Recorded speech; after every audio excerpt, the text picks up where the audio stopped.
ইন্নাল্লাহা লা ইয়াহদি মান হুয়া মুসরিফুন কাজ্জাব।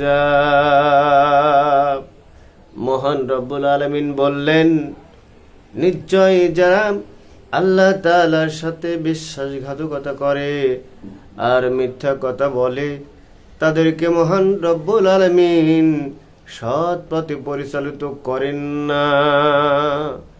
বর্তমান সময় দেখেন, এক মুসলমান আর এক মুসলমানের সাথে দুশ্মনী করে, কোরআনকে মানে না, কোরআনকে অবহেলা করে, তারা মিথ্যা কথা বলে, নিজের স্বার্থের জন্য অন্য মানুষকে শারীরিক মানসিকভাবে তারা আঘাত করে। এই জন্য এরা সৎ পথে চলতে পারে নাই, আল্লাহ বলছেন পারবেও না। এর কারণ হলো পৃথিবীর মধ্যে এই জমিনেতে যারা মুসলমান রয়েছেন, মুসলমান হলে কোনোদিন সুদ খেতে পারবে না, কিন্তু মুসলমানেরা সুদ খায়, সুদের বস্তা টাকা নিয়ে বসে আছে। সুদকে হালাল করে দিয়েছেন ওই সকল মুসলমান কোনো দিন মুসলমানিত্ব নয়, ইমানদারও হতে পারবে না, মুসলমানি টিকে রাখতে পারবে না। কারণ হলো তাদের রক্তের সাথে ইহুদির রক্ত মিশ হয়েছে, তাদের রক্তের সাথে খ্রিস্টান বৌদ্ধ নাসারাদের রক্ত তাদের সাথে মিশে গেছে, কোনোদিন ইসলামের উপকারে আসবে না। ভাইয়ের আমার, বন্ধুরা আমার, বর্তমান সময় আপনারা দেখলেন যে গণতান্ত্রিক প্রক্রিয়ায় যে ভোটটা হয়েছে, এই পক্ষ মুসলমান ওই পক্ষ মুসলমান, তফাৎটা কোথায়? একদল আল্লাহর আইন চায় আর একদল নিজের মন করা আইন দিয়া এই দেশটা শাসন করতে চায়। এর মধ্যে হলো যে ভোটটা হয়েছে সঠিকভাবে, সঠিক প্রক্রিয়ায় যে ভোটটা করতে চেয়েছিল সবই ঠিক আছে, কিন্তু জোরজার মোল্লকতার ছিনিয়ে নিয়ে ক্ষমতা নিয়েছেন, চুরি করে ক্ষমতায় বসেছেন। চুরি করে খায়া আপনি কোনোদিন ইবাদত করবেন, ওই ইবাদত কবুল হবে না। তাহলে তো মানুষ লক্ষ লক্ষ কোটি কোটি টাকা মানুষের আত্মসাৎ করছে, খুন খারাপি করছে, এটা এগুলো হালাল হতো। কিন্তু আজকে দেখা যাচ্ছে যে নিজের স্বার্থের জন্যে আজকে যেভাবে হোক, যে প্রকারে হোক, আমার নেতা হতেই হবে, রাজা হতেই হবে, 2 নম্বরই করে আমি টিকে গেলাম। কিন্তু মহান রব্বুল আলামিন বলছেন, যারা আমার সাথে বিশ্বাসঘাতকতা করে তথা মিথ্যা কথা বলে তাদেরকে আমি আল্লাহ সৎ পথে পরিচালিত করি না। ওরা হলো অসৎ, ওদের সরাসরি ডাইরেক্ট আল্লাহ পাক বলেছেন, ইন্নাল মুনাফিকিনা লাকাযিবুন, এরা হলো মুনাফিক, মিথ্যাবাদী। এরা দুনিয়াতে কোনোদিন শান্তি পাবে না, আখিরাতেও তাদেরকে সর্বনিম্ন স্তরে জাহান্নামে তাদেরকে নিক্ষেপ করা হবে। ভাইরা আমার, বন্ধুরা আমার, আজকে পৃথিবীর মধ্যে যে রাজত্ব কায়েম হয়েছে, যে শাসন চলছে, এটা আল্লাহর শাসন নয়, এটা মানুষের মন গড়া শাসন। কোরআন দিয়ে যখন শাসন হবে, কোরআন যেটা বলবে যে আইন কোরআনে আছে, তখন কোরআনের আইন বাস্তবায়ন হলেই মুসলমানদের শাসন ব্যবস্থা অলরেডি আল্লাহ তাআলা 1450 বছর আগে জানিয়ে দিয়েছেন। যারা চুরি করবে কর্তন করার কথা বলেছেন, হাত কেটে দাও, চুরি করলে, এরকম ভাবে জেনা করলে পাথর নিক্ষেপ করতে হবে। কিন্তু আমাদের সমাজে দেখা যায় যে চেয়ারম্যানের ছেলে যদি জেনা করে, তো এটা হলো ব্যাপার নাকি সমাজের, যাও ছেড়ে দিলাম। আর গরিবের ছেলে হলে জোরপোনাল্লা ছেড়ে দিল। কিন্তু ইসলামের আসলে এর মধ্যে কোনো তাৎপর্য খুঁজে পাওয়া যায় না। এই জন্য বাংলাদেশের মানুষকে অন্য অন্য রাষ্ট্রের মানুষেরা যে চোখে দেখে ওই চোখটা যদি মুসলমান হইয়া কোরআনের দিকে দিয়া কোরআনের আইন প্রতিষ্ঠার জন্য চিন্তা ভাবনা করত, আল্লাহ তাআলা আরো চোখের শক্তি পাওয়ার বাড়ায়া দিত। প্রিয় ভাইয়েরা আমার, বন্ধুরা আমার, আজকে কি বলবেন? আপনি এক দল চাই কোরআন, আর এক দল চাই নিজের আইনগত রাষ্ট্র পরিচালনা করবে। এই রাষ্ট্রে কোনোদিন সুখ শান্তি আসতে পারে না।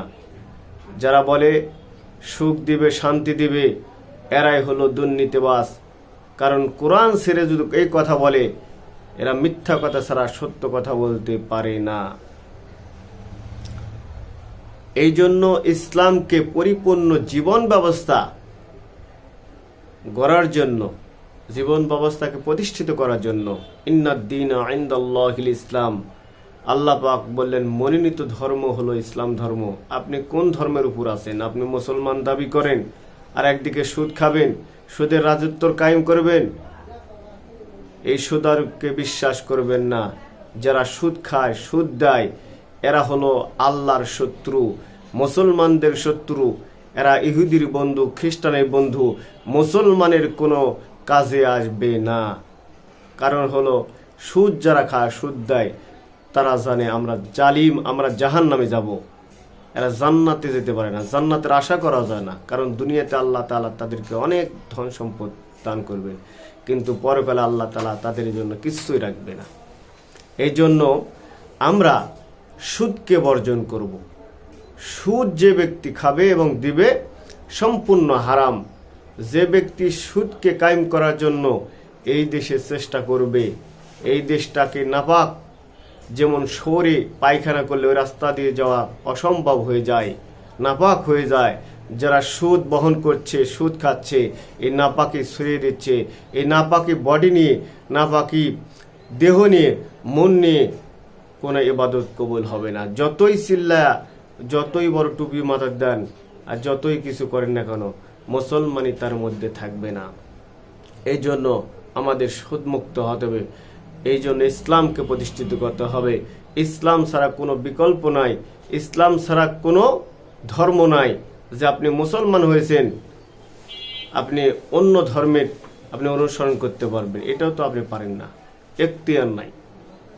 এই জন্য আমাদেরকে চিন্তা ভাবনা করতে হবে যে আমরা যদি আল্লাহ তাআলার ইবাদত করি, দাসত্ব করি, গোলামি করি, তাহলে আমাদেরকে হালাল পন্থায় চলতে হবে, নয়তো আমাদের কোনো ইবাদত কাজে আসবে না।